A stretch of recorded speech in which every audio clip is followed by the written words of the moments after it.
Deanne Marie Hastings was born on February the 27th, 1980 in Pahrump, Nevada. When Deanne was in the 4th grade, her parents moved the family to Spokane, Washington. Although by all accounts she had a good childhood, her parents separated when she was 15, and the breakup would be hard on her, and she would end up getting diagnosed with bipolar disorder. At times, Deanne would struggle with her mental health, leading to occasional breakdowns in which she would isolate for a few days. However, she would usually still respond to calls and texts. While studying at college, Deanne got pregnant with her first child, Hayden. The relationship with the boy's father would not last. Although the couple decided to raise the child, Deanne's diagnosis did not allow them to remain together for long. Following the breakup, she then moved to Texas and got married and had 2 more children. The couple remained married for 9 years before the relationship broke down. By November of 2015, Deanne had moved back to Spokane, Washington. With the move brought a fresh outlook on her future. Deanne was quite excited to start her studies at a cosmetology school, and she had also met someone new. She had been with her partner Mike Tibbetts for a while, and the couple were starting to plan their wedding. Deanne's life seemed to be on the right track. She appeared to be happy with Mike and absolutely adored her 3 children. Though she still did struggle with her bipolar, she was learning to cope with the symptoms slowly, but she was still known to leave for short periods of time, but never longer than a couple of days. On November the 3rd, 2015, Deanne attended orientation at the Glen Dow Academy cosmetology school. Her first day went very well, and it appeared that she was looking forward to her upcoming classes. After arriving home, her son Hayden visited, and it appeared she was in good spirits. She headed out later in the night and left a note for her boyfriend Mike, telling him that she had a good day and was off to the grocery store. She would never return home. Anxious, Mike drove down to the store himself, but there was no sign of Deanne other than her cell phone. Most of her belongings, such as money and identification, she had left at home. Knowing she had her phone, Mike tracked it through GPS. He found her vehicle along with her purse and cell phone inside, abandoned in a parking lot near the knitting factory.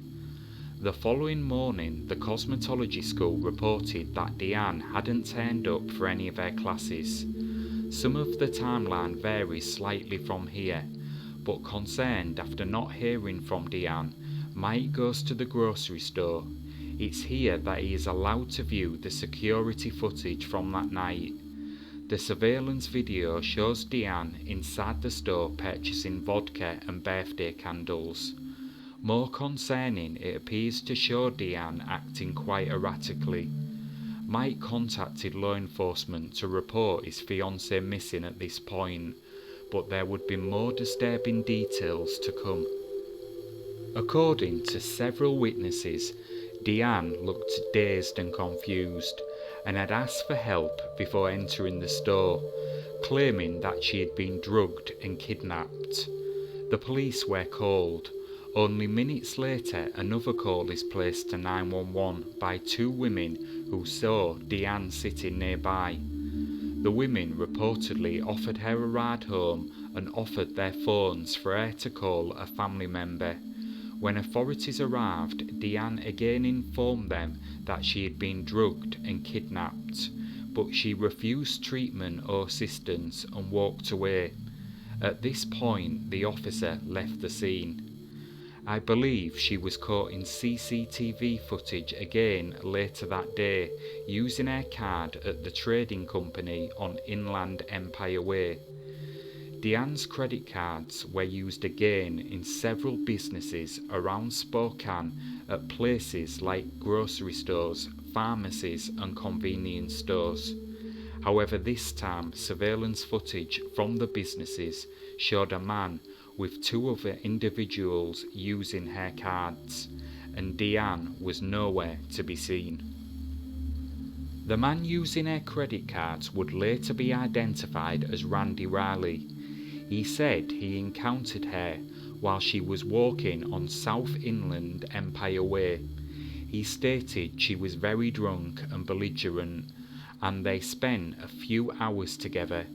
He initially told police that Deanne had voluntarily given him her credit cards before he left her standing on the roadside.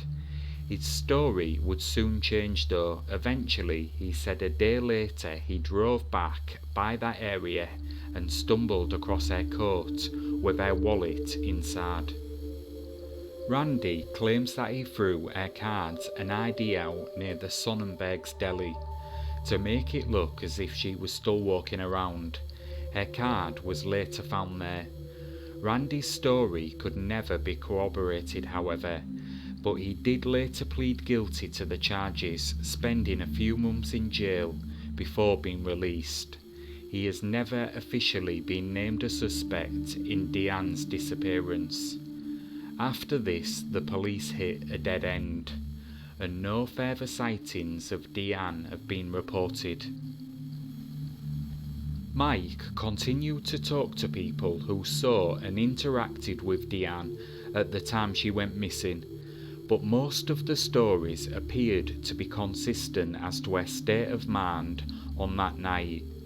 In February of 2016, a large-scale search for Deanne was conducted by the community and her loved ones to mark her 36th birthday, but nothing was found. Her loved ones continued to hold out hope that one day she would return home, but it has now been nearly 10 years since Deanne left to visit the grocery store, and as of 2025, Deanne remains missing and her case unsolved.